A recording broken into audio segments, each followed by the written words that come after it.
এবার অস্ত্র মামলায় উপদেষ্টা আসিফ মাহমুদ সজীব ভুঁইয়া গ্রেপ্তার হলেন। এইদিকে সেনাপ্রধান কঠিন অ্যাকশন নিয়েছেন। বিস্তারিত জানতে ভিডিওগুলো দেখতে থাকুন। এটা আসিফ ছিলেন, উপদেষ্টা আসিফ। এখন এই আসিফই যখন সরকারে আছেন, হঠাৎ করে বাংলাদেশে এতগুলা রিজার্ভ ফোর্স থাকতে, বাহিনী থাকতে ৯,০০০ তরুণ তরুণীকে আত্মরক্ষার নানান কৌশল এবং আগ্নেয়াস্ত্র বিষয়ে মৌলিক প্রশিক্ষণ দেওয়ার এক কর্মসূচি, কারাই ৯,০০০, এদেরকে কারা সিলেক্ট করছে? উপদেষ্টা আসিফ মাহমুদ সজীব ভুঁইয়ার কর্মকাণ্ড নিয়ে আবারও সরকারি নীতি নির্ধারক মহলে আলোচনা শুরু হয়েছে। এই বিতর্কের জন্ম যুব ক্রীড়া মন্ত্রণালয়ের উপদেষ্টা আসিফ মাহমুদের সামাজিক যোগাযোগ মাধ্যমের একটি পোস্ট থেকে। তিনি ঘোষণা করেছেন, জাতীয় প্রতিরক্ষা জোরদার করার লক্ষ্যে 18 থেকে 35 বছর বয়সী মোট 8,850 জন যুবক যুবতীকে আত্মরক্ষামূলক প্রশিক্ষণ দেওয়া হবে। সরকার কখনো আলটিমেটাম দেয় না, রাজনৈতিক দলগুলোকে কখনো সরকার আলটিমেটাম দেয় না, বরং রাজনৈতিক দলগুলো যেহেতু সরকারের ক্ষমতা আছে, রাজনৈতিক দলগুলো আলটিমেটাম যখনই সামনে আসছে তখনই পুরনো অনেক কথা সামনে উঠে এসেছে। যেমন আমাদের তৎকালীন সময় একজন সমন্বয়ক তিনি বলছিলেন যে 5ই আগস্ট যদি সরকার পতন না হতো তাহলে সশস্ত্র যুদ্ধ হতো। আর এই সশস্ত্র যুদ্ধের জন্য তাদের প্রস্তুতি ছিল। কাদের প্রস্তুতি ছিল? কারা সেই তলে তলে সশস্ত্র কমান্ডিং বা কমান্ডার বা গেরিলা যোদ্ধা ছিলেন? তখন থেকে কিন্তু আলোচনার মধ্যে এক ধরনের ধামাচাপা দেওয়া হয়েছিল, যেহেতু এই সমন্বয়ক তিনি এখন সরকারের খুব বড় একটা পদে আছেন। তবে এই সমন্বয়ক সম্ভবত, আমার যদি ভুল না হয়, ভুল হলে আমি বক্তব্যটা পরিহার করে নিব, এটা আসিফ ছিলেন, উপদেষ্টা আসিফ। এখন এই আসিফই যখন সরকারে আছেন, হঠাৎ করে বাংলাদেশে এতগুলা রিজার্ভ ফোর্স থাকতে, বাহিনী থাকতে যদি জনবল লোকবল সংকট হয়, তাহলে উচিত হচ্ছে যে ওইখানে বাহিনীতে সংখ্যা বৃদ্ধি করা। কিন্তু তা না করে এক নজিরবিহীন কর্মসূচি হাতে নিয়েছে ডক্টর ইউনূসের সরকার। নজিরবিহীন কর্মসূচি কি? ৯,০০০ তরুণ তরুণীকে আত্মরক্ষার নানান কৌশল এবং আগ্নেয়াস্ত্র বিষয়ে মৌলিক প্রশিক্ষণ দেওয়ার এক কর্মসূচি, কারাই ৯,০০০, এদেরকে কারা সিলেক্ট করছে? এরা কি রাষ্ট্রের কোনো রিজার্ভ ফোর্স হিসেবে কানেক্টেড হবে, অথবা এরা কি বাহিনীগুলোতে কানেক্টেড হবে, নাকি আসলে এমন ৯,০০০ তরুণ তরুণীকে কানেক্ট করা হচ্ছে আগামী দিনে সরকারে যেই বসুক এদের হাতে আগ্নেয়াস্ত্র তুলে দেওয়া হবে, এদের দ্বারাই রাষ্ট্রকে অস্থিতিশীল করা হবে? নয়তো ভাই, মানে এই কারণটা কেন? এখন যুব ক্রীড়া উপদেষ্টা বলছেন যে হ্যাঁ, এই কারণটা হচ্ছে এই প্রশিক্ষণপ্রাপ্ত নাগরিকরা দেশের রিজার্ভ ফোর্স হিসাবে অন্তর্ভুক্ত হবে। তবে এখানে একটা জিনিস খেয়াল রাখতে হবে, এই ৯,০০০ তরুণ তরুণীর রাজনৈতিক ব্যাকগ্রাউন্ড কি? এরা কাদের রিজার্ভ ফোর্স হবে? এরা কি কোনো দলের জন্য কথা মাত্রই ঝাঁপিয়ে পড়বে? কারণ এই 5ই আগস্টের ইস্যুতে অনেক বক্তব্য আছে, এখানে অনেক কমান্ডোরা এই মিশনে অংশগ্রহণ করেছিলেন, গুলিও করেছিলেন সরকারের বিপক্ষে গিয়া। মানে যোদ্ধাদের মধ্যে একটা গ্রুপ ছিল। এমনকি রাষ্ট্র থেকে অনেক আগ্নেয়াস্ত্র লুট হয়েছে, এগুলো সরকার উদ্ধার করতে পারে নাই, সবগুলো পারে নাই, কিন্তু এগুলো এখন আছে মাঠে ময়দানে। ওদিন দেখলাম বিএনপি নেতার বাড়ি থেকে বিশাল এক অস্ত্রের ভান্ডার আবিষ্কার হলো, তাই না? এটা কিন্তু সামনে আসছে। আচ্ছা, আসিফের বক্তব্য, দেশের ক্রান্তিকালে প্রয়োজনে শত্রুর বিরুদ্ধে যুদ্ধে অংশগ্রহণ করতে পারবে, এটা পজিটিভ। সারা পৃথিবীতে একটা রিজার্ভ ফোর্স আছে প্রত্যেক দেশে। যেমন ধরেন, আমি যে দেশে বসবাস করি, ইউরোপের অনেক দেশে 18 বছর হইলে বাধ্যতামূলক আপনাকে এই ট্রেনিংটা করতে হবে। এখন এইটা কি ওইটা? যদি ওইটা হয় ফাইন, বাংলাদেশের জন্য ভিন্ন রকম উদ্যোগ। তবে ৯,০০০ তরুণ তরুণীকে স্পেশাল টার্গেট কিভাবে করা হয়েছে বা কাদেরকে ইনক্লুড করা হচ্ছে, এই রিক্রুটমেন্টটা কিভাবে করা হবে, এইটা কিন্তু প্রশ্ন বিষয় সামনে চলে আসবে। যেমন এই দেশে হয় কি, গণহারে যত ছেলেরা আছে প্রত্যেককে আপনি যদি এই ট্রেনিং না নেন, 2 বছরের আর্মি ট্রেনিং, এই দেশে সবাইকে বাধ্যতামূলক সেখানে অস্ত্র চালানো শেখা হয়। কেন? যেমন ধরেন ইউক্রেনে ধরেন এখন সেনা সংকট, রাশিয়াতে সেনা সংকট, তারা করে কি টিম বি হিসাবে এই যে যোদ্ধা যারা আছেন, যাদেরকে ট্রেনিং দিয়ে ছেড়ে রাখা হয়েছে, তারা পরবর্তী সময় ব্যবসা বাণিজ্য কর্মটর্ম অনেক কিছু করতেছেন, দেশের প্রয়োজনে ডাক দেওয়া মাত্র তারা আসেন, এবং কি অল্প একটা সময়ের মধ্যে যেহেতু যে অস্ত্র জমা দিছি, ট্রেনিং জমা দিছি না, বাংলাদেশে যে কথা আছে সেটার প্রতিফলন এখানে ঘটে, যে সামান্য কয়েকদিন ট্রেনিং এ তারা কাজ করতে পারে। এখন বাংলাদেশে আমাদের এই ধরনের রিজার্ভ কোনো ফোর্স সম্ভবত নাই। তো সেই হিসাবে যদি উপদেষ্টা আসিফ এটার উদ্যোগ নিয়ে থাকেন, এটা সে ধন্যবাদ পাওয়ার যোগ্য। তবে আমরা বারবারই বলি, এই ৯,০০০ নিয়ে গণমাধ্যমে বা আওয়ামী লীগ একটা বক্তব্য রাখতেছে, আরো দল কিন্তু নানান বক্তব্য রাখতেছে। এখানে যেটা মেক শিওর করতে হবে যে এদের রিক্রুটমেন্টে কোনো রাজনৈতিক সংশ্লিষ্টতা থাকা যাবে না।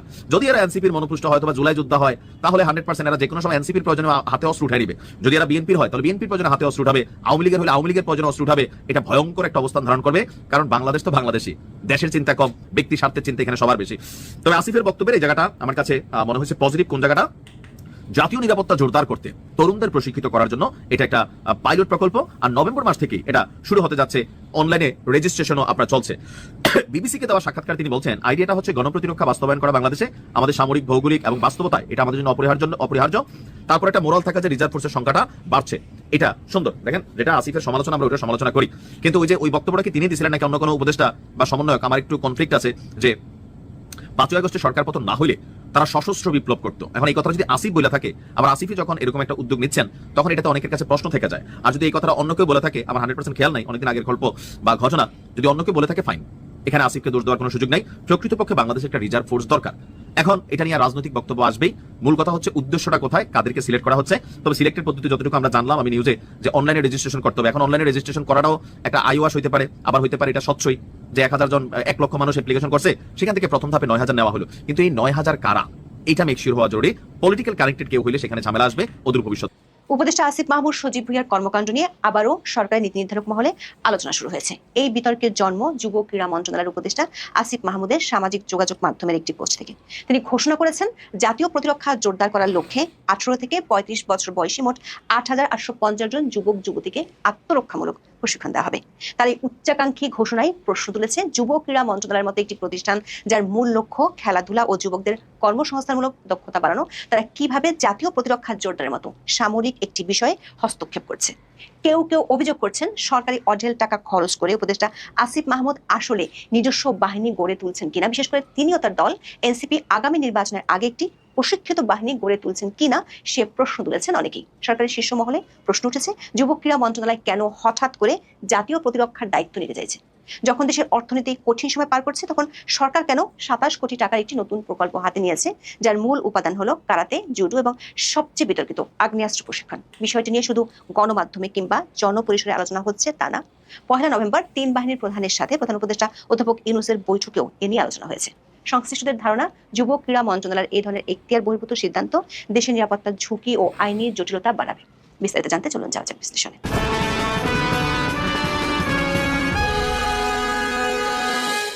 উপদেষ্টা আসিফ মাহমুদ গত 21 অক্টোবর নিজের ফেসবুক পেজে একটি পোস্ট দেন। সে পোস্টে বলা হয়, যুব ক্রীড়া মন্ত্রণালয়ের আওতায় জাতীয় প্রতিরক্ষা জোরদারে দেশের যুবক যুবতীদের জন্য শুরু হচ্ছে আত্মরক্ষা প্রশিক্ষণ কার্যক্রম।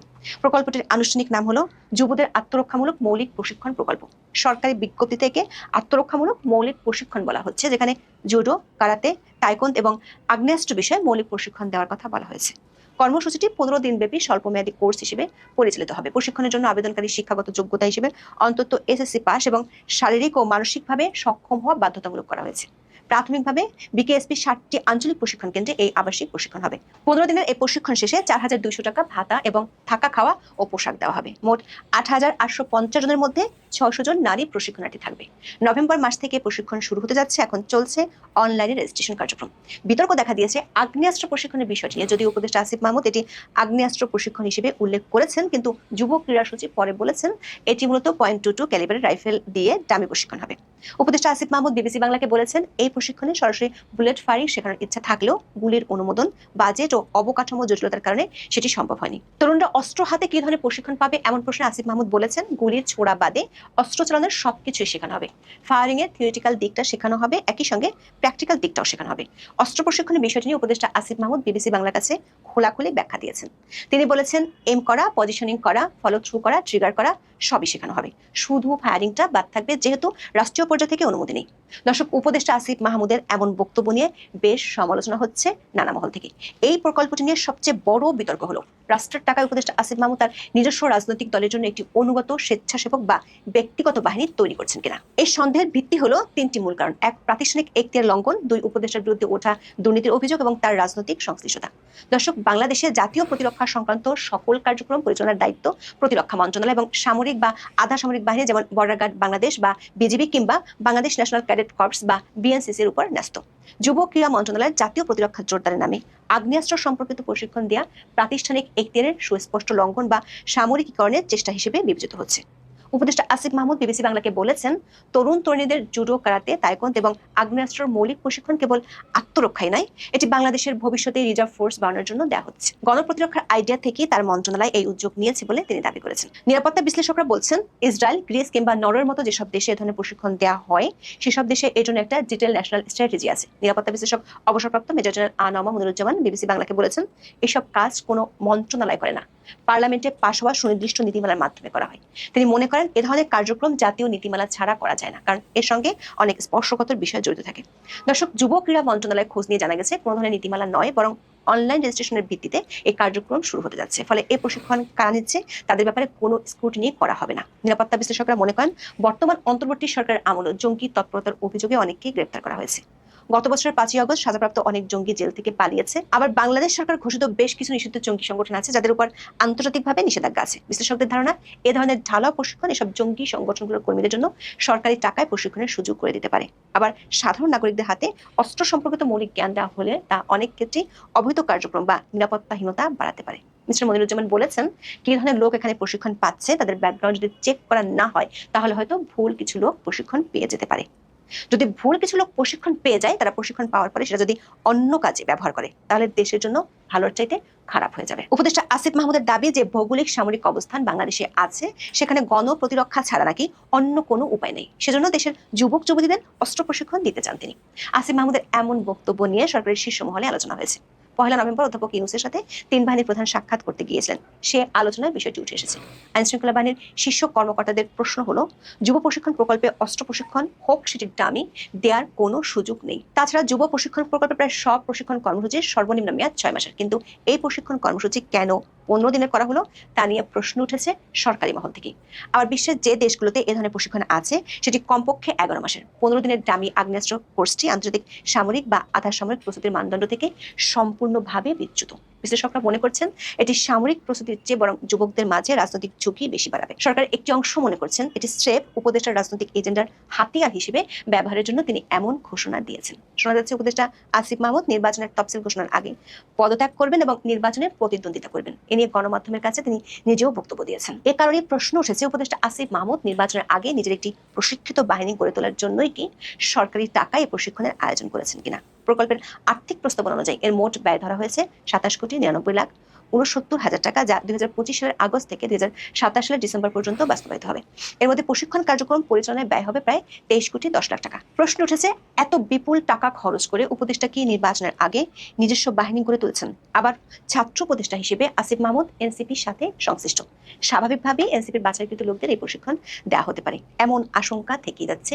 সেটি হলে আগামী নির্বাচনের জন্য বিষয়টি স্পর্শকাতর ইস্যু হয়ে যেতে পারে। দর্শক, উপদেষ্টা আসিফ মাহমুদ দায়িত্ব পাওয়ার পর থেকে সরকারি টাকায় হেলিকপ্টারে চড়ে কম্বল বিতরণ, বিমানবন্দরে ম্যাগাজিন নিয়ে যাওয়া সহ তার নানা ধরনের অনিয়মের খবর গণমাধ্যমে প্রকাশিত হয়েছে।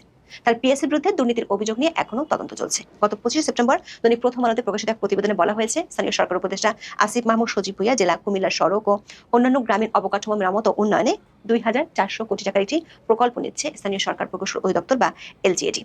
এই প্রকল্পে সবচেয়ে বেশি 453 কোটি টাকা বরাদ্দ দেওয়া হচ্ছে আসিফ মাহমুদের নিজ উপজেলা মুরাদনগরে, আর দ্বিতীয় সর্বোচ্চ বরাদ্দ রাখা হচ্ছে জাতীয় নাগরিক পার্টির মুখ্য সমন্বয়ক হাসনাত আব্দুল্লাহর উপজেলা দেবিদ্বারে। নির্বাচনের আগে তার এমন বরাদ্দ দেওয়ার নজির স্বার্থের সংঘাত হিসেবে ব্যাপকভাবে সমালোচিত হয়েছে। দর্শক, সরকারের ভিতর থেকে আগ্নেয়াস্ত্র প্রশিক্ষণের এই প্রকল্প নিয়ে প্রশ্ন উঠেছে। বিশেষ করে জাতীয় নিরাপত্তার সাথে সংশ্লিষ্ট কর্মকর্তারা মনে করেন এই ধরনের স্পর্শকাতর বিষয়ে জাতীয় নীতিমালা ছাড়া একটি মন্ত্রণালয়ের আদেশে এভাবে অস্ত্র প্রশিক্ষণ দেওয়া আঞ্চলিক নিরাপত্তা ইস্যু হয়ে যাওয়ার সরকার কখনো আলটিমেটাম দেয় না, রাজনৈতিক দলগুলোকে কখনো সরকার আলটিমেটাম দেয় না, বরং রাজনৈতিক দলগুলো যেহেতু সরকারের ক্ষমতা আছে, রাজনৈতিক দলগুলো আলটিমেটাম দেয়। যেমন জামাত বলেছিল যে জুলাই সনদ বাস্তবায়নের সাংবিধানিক আদেশ আজকে রাতের মধ্যে বা শুক্রবারের মধ্যে দিতে হবে, নভেম্বরের মধ্যে গণভোট চাই, এটা হচ্ছে সরকারের প্রতি আলটিমেটাম। এখন ঘটনাক্রমে উল্টা হয়ে গেল, 1 সপ্তাহ আলটিমেটাম দিয়েছে রাজনৈতিক দলগুলোকে যে জুলাই সনদ বাস্তবায়নের প্রক্রিয়া, কোন প্রক্রিয়ায় এটা হবে বাস্তবায়ন, আর হচ্ছে গণভোটের সময় সেটা কখন, নির্বাচনের দিন নাকি সংসদ নির্বাচনের দিন নাকি আগে, নাকি গণভোটের প্রয়োজন নেই। দেখ, এই বিষয়গুলো এখন রাজনৈতিক দলগুলোকে ঠেলে দিচ্ছে। 30টা রাজনৈতিক দল বৈঠকে বসে কিভাবে সিদ্ধান্ত নেবে আমি জানি না, তবে মানে অন্তত 3টা রাজনৈতিক দল বিএনপি, জামাত এবং এনসিপি যদি হয় তাহলে তো এটা ভালোই। তেমন মনে আছে কিনা এটা পরিষ্কার না, হয়তো দুই পক্ষ ছাড় দিয়ে একটা জায়গায় আসতে পারে। এখন কতটা আসতে পারবে সেটা যদি আসতোই তাহলে তো আজকে এই পর্যায়ে আসতো না। বলা হচ্ছে গণভোট নিয়ে রাজনৈতিক মতভেদে উদ্বেগ প্রকাশ করেছে উপদেষ্টা পরিষদ, সেই সঙ্গে রাজনৈতিক দলগুলোকে নিজেরা আলোচনা করে ঐক্যমত হওয়ার আহ্বান জানানো হয়। তবে দলগুলো ঐক্যমতে পৌঁছতে না পারলে সরকারের বিষয়ে সিদ্ধান্ত দেবে বলে জানিয়েছেন আইন উপদেষ্টা আসিফ নজরুল। সোমবার উপদেষ্টা বৈঠক শেষে সংবাদ সম্মেলনে তিনি এই কথা বলছেন। গণভোটের বিষয়ে রাজনৈতিক দলগুলোকে নিজেরা আলোচনা করে আগামী 1 সপ্তাহের মধ্যে ঐক্যবদ্ধ সিদ্ধান্ত জমা দেওয়ার আহ্বান জানাচ্ছেন উপদেষ্টা পরিষদ। তিনি বলেন, আমরা কোনো আলটিমেটাম দেইনি, আহ্বান জানিয়েছি, আমরা অপেক্ষা করব, তারপর অবশ্যই সরকার তার মতন করে অ্যাক্ট করবে। তো সরকার আর কোনো আলোচনার প্রয়োজন করতে যাচ্ছে না, মানে সরকার আর ডাকবে না, এখন রাজনৈতিক দলগুলো নিজেদের মধ্যে আলোচনা করতে হবে। তো ভালো, এর মধ্যে জামাত ইসলাম যেহেতু ডেকেছে, এখন বিএনপি রেসপন্স করে, জামাতে আগেই জানতো যে এরকম একটা সরকার আহ্বান জানাবে রাজনৈতিক দলগুলোকেই, তো সেই কারণে হতে পারে। তবে এটা খুবই একটা, এই যে ঠেলাঠেলি, মানে এটা খুবই ইন্টারেস্টিং। সরকারের আরেকটু